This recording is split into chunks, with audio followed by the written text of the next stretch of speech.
एक छोटे से गांव में एक रहस्यमय वृक्ष था। यह वृक्ष विशेष था क्योंकि उसमें एक चमत्कारिक शक्ति का निवास था। इस गांव में रहने वाले लोग उसे बहुत ही प्रतिष्ठा से देखते थे। वे यह मानते थे कि जो भी इस वृक्ष के पास जाता, उसकी मनोकामनाएं पूरी होती है। एक दिन एक युवक नाम विक्रम ने भी इस वृक्ष के बारे में सुना। वह भी चाहता था कि उसकी मनोकामना पूरी हो।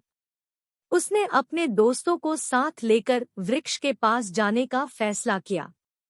जब वे वृक्ष के पास पहुंचे तो विक्रम ने विश्वास के साथ अपनी मनोकामना मांगी। मुझे ऐसी शक्ति दो जिससे मैं दुनिया की सभी समस्याओं का समाधान कर सकूं, उसने कहा।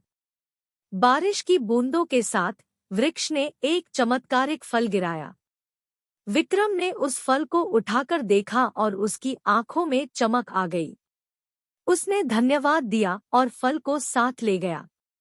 उस दिन के बाद विक्रम ने अपनी नई शक्ति का इस्तेमाल शुरू किया। वह लोगों की समस्याओं का समाधान करने लगा। उसने बीमारों को ठीक किया, गरीबों की मदद की और गांव की तरक्की में सहायता प्रदान की। लेकिन समय के साथ विक्रम ने अपनी शक्ति का गलत इस्तेमाल करना शुरू किया। वह अपनी इच्छाओं को पूरा करने में इसे ध्यान नहीं दिया कि क्या उसका इस्तेमाल सामाजिक समर्थन के लिए है या नहीं। विक्रम की शक्ति की खबर सभी जगह पहुंच गई। लोग उसे देवता समझने लगे। लेकिन जब वह अपनी इच्छाओं को पूरा करने के लिए और अधिक बलिदान मांगने लगा तो लोगों की नज़रों में उसकी महत्वपूर्णता कम होने लगी। एक दिन एक बुजुर्ग आदमी ने विक्रम को समझाया, बेटा, यह तेरी शक्ति तुझे सामाजिक सेवा के लिए नहीं मिली है। विक्रम ने उसके शब्दों को सुना, लेकिन उसने इसे ध्यान नहीं दिया। विक्रम ने अपनी शक्ति का उपयोग करके और भी अधिक सत्ता की खोज में जाने का फैसला किया। वह बड़े-बड़े राजाओं के पास गया और उन्हें अपनी साहसी शक्ति का प्रयोग करके अपनी शक्ति का प्रदर्शन किया। धीरे-धीरे विक्रम का ध्यान उसके लिए महत्वपूर्ण नहीं रहा। वह अपने लक्ष्य को प्राप्त करने में इतना लिप्त हो गया कि उसने अपने पास रहने वाले लोगों की भलाई को भूल गया।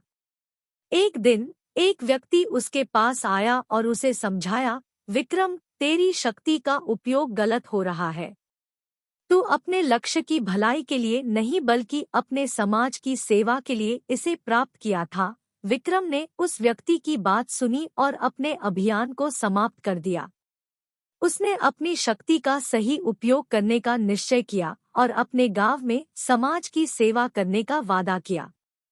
उसने अपनी शक्ति का उपयोग करके अपने गांव को और भी सुंदर और सशक्त बनाने में मदद की।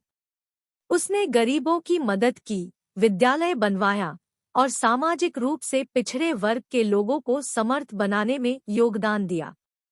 विक्रम ने समय के साथ अपने वादे को पूरा किया और उसने अपनी शक्ति का सही उपयोग करके सच्चे समाज सेवक का रूप अदा किया। उसका यह कार्य उसे समाज में एक नई पहचान दिलाने के साथ साथ खुद को भी खुशियों से भर दिया। और उसकी इस सच्ची सेवा और निस्वार्थ प्रेम ने उसे गांव के नए हीरो का दर्जा दिलाया।